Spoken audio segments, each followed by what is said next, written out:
The difference between a bully and a victim is usually power, but sometimes it's just timing. Sometimes the victim is a patient, coiled spring waiting for bully to lean in too close.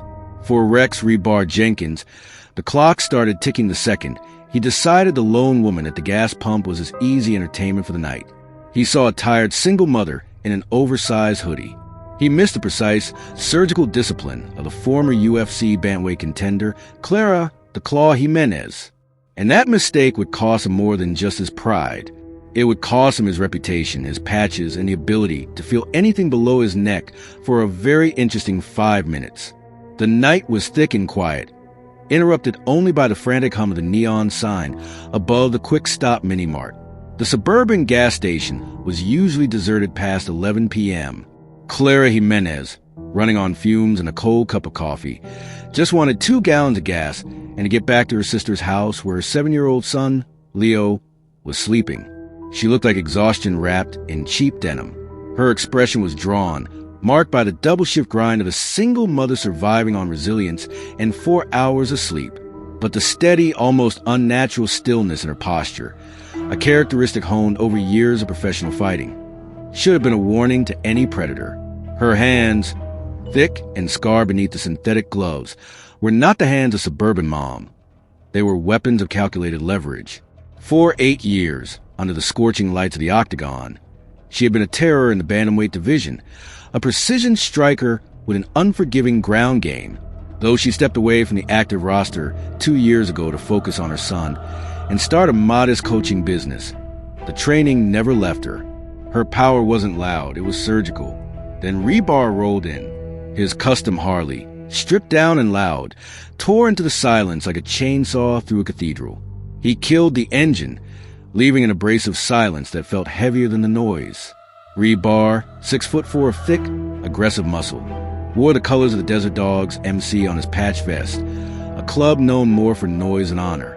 The patch wasn't the feared symbol of the country's biggest clubs, but it carried enough weight in the local jurisdiction for him to operate with impunity. He didn't swagger so much as he leaned, projecting an immediate, irritating dominance. He spotted Clara immediately, a woman alone, focused on a task, and clearly eager to leave. Ideal prey. "Hey, princess," he yelled across the asphalt, his voice thick with the kind of casual cruelty that defined his life. "You lose your way, running around this late?" Clara ignored him. Her face remained a mask of professional apathy, drilled into her during weigh-ins and stare-downs. She replaced the gas cap and grabbed her keys. Rebar laughed, a short, ugly sound, and walked toward her. He stopped 3 feet away, blocking her path to the driver's side door. The light cast his shadow long and menacing over the hood of her small sedan. "Come on, talk to me.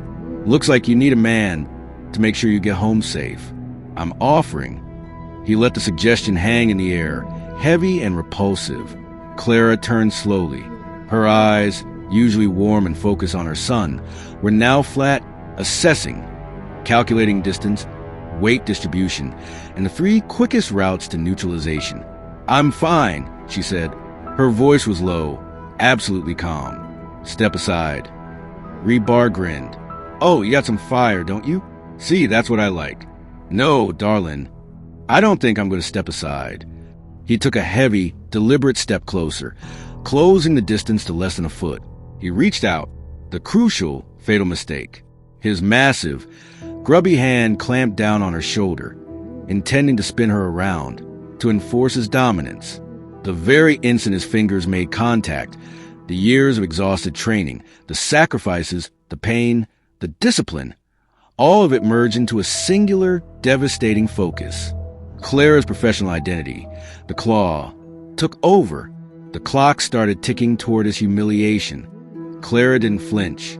She didn't struggle. She reacted with the clean, practiced speed of a machine. Her body dropped into a low crouch in one fluid motion, the level change that had earned her 2 knockout-of-the-night bonuses. Rebar, relying purely on size, was caught completely flat-footed. He was still processing the surprise of her resistance when her shoulder slammed into his chest, stealing the air from his lungs. The move wasn't shove, it was a sui nage, a shoulder throw modified for maximum impact. Clara used his own weight and forward momentum against him, pivoting under his arm and driving her center of gravity low. Rebar's massive weight became his enemy. He was airborne for a split second, the sound of a surprised grunt swallowed by the sudden rush of movement. He landed on the asphalt with a sickening, heavy thud that rattled the gas pump island. He hit the ground so hard a fine cloud of tire dust puffed up around him. He tried to scramble up, confusion clouding his face, his arrogance momentarily shattered. But Clara was already in mount. The difference between a street fighter and a professional is the control they maintain when they have the advantage. Rebar was trying to figure out where his bike went. Clara was already calculating the most effective point of pressure to end the engagement before he could recover. She didn't need to rain down punches. She didn't need to cause permanent damage. She needed an immediate, undeniable end. Clara locked Rebar's head to her chest, pinning his neck. With her right hand, she delivered a single, sharp elbow strike. Not to his temple, but to the soft spot just beneath his ear. It was a shot designed to overload the vestibular system, a clean, fight-ending knockout blow. The big biker's body went immediately limp. He didn't scream. He didn't even twitch. 1 second he was a threat, and the next, he was nothing more than a leather-clad sack of broken arrogance lying prone on the dirty asphalt, smelling of gasoline and defeat. Clara pushed herself up and smoothed the wrinkles from her hoodie. She looked down at Rebar's unconscious form, adjusted her stance, and finally broke her silence to address the terrified teenage clerk staring through the window. "He's out," she called, her voice clear and cool. "Call 911 for medical, and tell them the security footage will show he was the aggressor." She walked toward the mini-mart door. She bought the bottled water she'd forgotten and put $10 on the counter. Not for the water, but for the clerk's trouble and any potential cleanup of the asphalt. "Have a good night," she told the clerk, who could only nod mutely. She slid into her car and drove away, merging back into the suburban traffic flow, as if she'd just picked up dry cleaning. The single mother returned. The fury retreated, coiled again within the muscle memory. Clara was long gone by the time the ambulance arrived, but the video wasn't. Within 2 days, the gas station security footage, shaky, low-res, but undeniable, was circulating through biker forums and local news. It showed Rebar's foolish swagger, his grab, and his instant, humiliating demise at the hands of the single mom.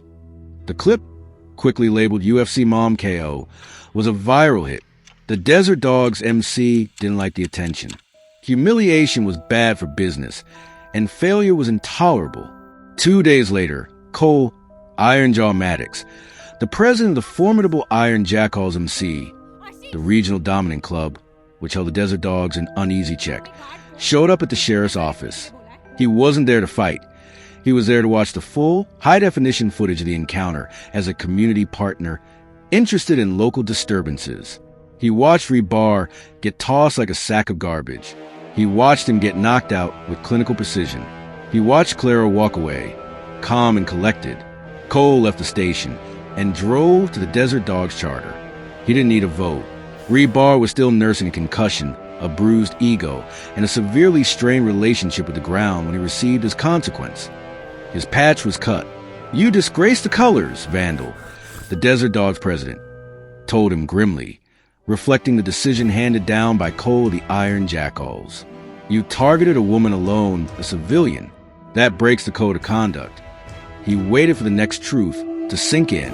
"And then you got handled by a retired athlete in 4 seconds, Vandal continued, his voice heavy with finality. "You didn't just lose a fight. You showed us all what you really are. A bully with a big bike. You have no honor."